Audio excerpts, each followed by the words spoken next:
Although life may be very different this year, one thing remains the same. You should not pour your grease down the drain. And here to tell us about the dangers of doing that and how to get rid of it responsibly is Project Manager at Pima County Regional Wastewater Reclamation Department, David Badger, and President of GreaseCycle, Mike Kaz. It's great to have you both. Thanks so much for joining me. Thanks for having us. Nice to be here. So what exactly happens when somebody pours grease down the drain? They may think it's harmless, but actually it's quite opposite, right? Correct. So when you pour grease down the drain, it actually solidifies in the actual pipe itself and can cause sanitary sewer overflows, also causing odors and other issues in the sewer system, causing taxpayer money. Yeah, and it can cause problems down the line, really make things difficult for the infrastructure to stay healthy. So when the grease is collected, first of all, what's that process like, and what happens to it after it's recycled? Well, what GreaseCycle does with the oil is we have our collection facility here in Tucson, which refines the cooking oil, which starts out something like this, and you can see there's solids in the oil. It's fairly thick. It's not something you want to run in your vehicle. And I'm here in our biodiesel plant right now, and we convert that over to biodiesel, which is something that looks like this, which is something you do want to run in any diesel engine. And so we're saving the sewers, and we're saving the landfills, and we're saving the air, because biodiesel is 80% cleaner than petroleum-based diesel. That's amazing. And so obviously there are environmental impacts, and this kind of recycling can make a difference beyond that, right? Yes. Like I say, everybody knows that the golden calf of recycling, curbside recycling, is aluminum cans. Plastics are difficult. We were stockpiling a lot of that and even disposing of it in Tucson. Cardboard value has gone down, but used cooking oil and grease actually has a value to it, and we'd prefer to use it for biodiesel instead of feed, which is how it's often recycled.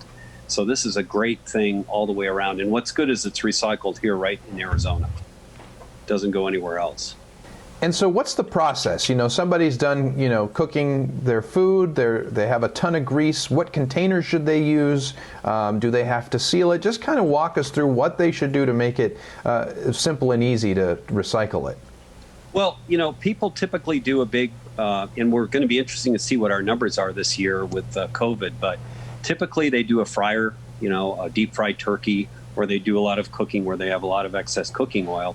And preferably they collect it in a metal container, or they bring it back in the container that they bought it in once it's cooled back to our facility. Last year we were fortunate to get an AZRC recycling grant and hand out aluminum recycling containers. I can show one of those to you that people were given last year for small quantities of grease, and they're going to bring those back this year, and we're going to give them a replacement. Excellent. So how is recycling this way different than using the City of Tucson Blue Barrel curbside type? Yeah, City of Tucson Blue Barrel curbside is things like paper, plastics, aluminum, glass, and it's mixed recycling, and they have to sort it. This is a once-a-year event that we do around the first Saturday of January, except this time it's January 9th, and we're going to be doing curbside. So people pull up, drop off their oil just like they've done in the last 15 years. It stays out at Pima County sewers, and we recycle it for biodiesel. This is different than curbside because it's difficult to do something like that. Waste motor oil is something we don't take. That's something you can bring to different automotive facilities, which they'll take off your hands. Right. Obviously, a lot of benefits to doing this. We have about 20 seconds left. What final word do you want to leave our viewers with about this? Well, from GreaseCycle's perspective, we'd like you to be safe. So if you don't feel comfortable doing this, hold on to your oil. We can set something up where they can drop it at Jacobs Engineering as a recycling facility. Also, Pima County does have their periodic recycling in neighborhoods. But if you're able to, there are several locations you can drop off. From a Pima County perspective, any grease that you don't put down the drain, we can use for GreaseCycle is always good for the environment.